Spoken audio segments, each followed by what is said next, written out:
Sidang putusan pembunuhan berencana dengan terdakwa Muhammad Jibril berakhir ricuh. Sidang berlangsung di Ruang Kartika Pengadilan Negeri Sungguh Minasa, Kabupaten Goa, Sulawesi Selatan pada Selasa 2 September 2025. Terdakwa tidak dihadirkan secara langsung melainkan mengikuti persidangan melalui Zoom dari Rutan Makassar. Majelis Hakim dipimpin Alia Yustitia Sagala bersama dua hakim anggota, Raden Nur Hayati dan Haji Syahbudin. Majelis Hakim menjatuhkan vonis 20 tahun penjara terhadap terdakwa. Terdakwa terbukti melakukan pembunuhan berencana sesuai dengan pasal 340 KUHP sebab terdakwa telah memenuhi unsur-unsur perbuatan pembunuhan berencana.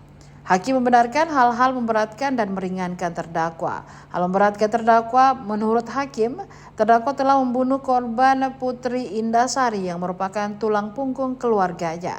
Terdakwa telah menghilangkan sosok nyawa yang sangat disayangi keluarga. Hal meringankan terdakwa dianggap sopan selama persidangan. Pantauan di lokasi saat putusan dibacakan, suasana ruang sidang mendadak ricuh. Ibu korban, tante dan keluarga lainnya tampak histeris. Mereka berteriak menolak vonis tersebut. Mereka menuntut agar terdakwa dijatuhi hukuman mati.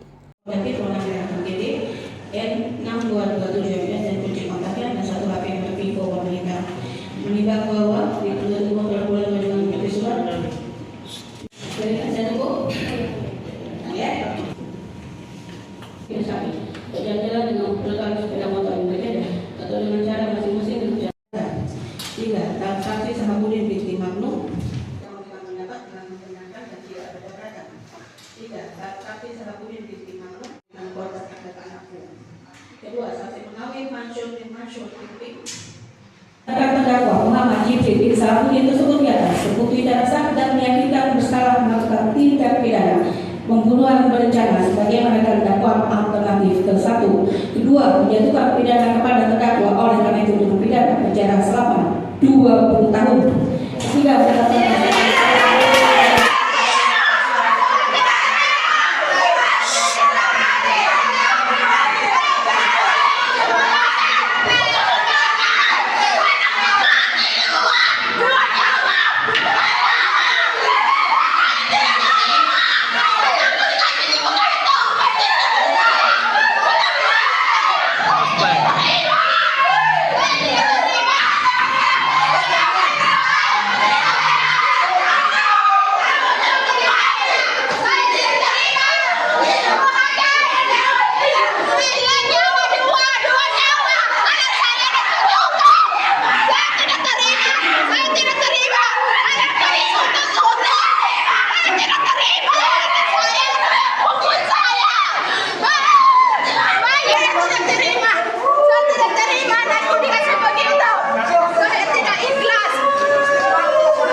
dan tidak terima dengan 20 tahun itu.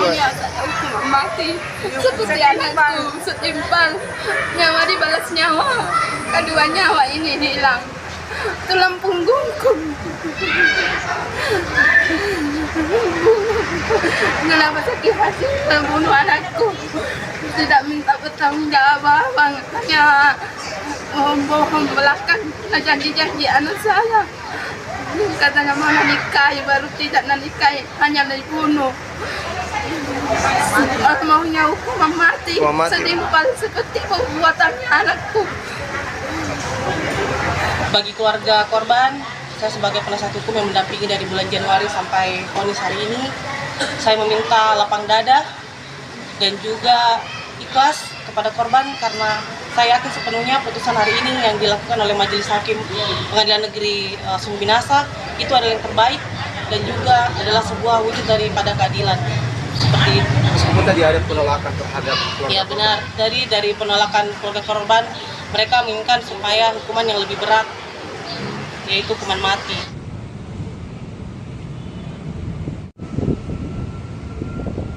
Download Tribun X sekarang, menghadirkan lokal menjadi Indonesia.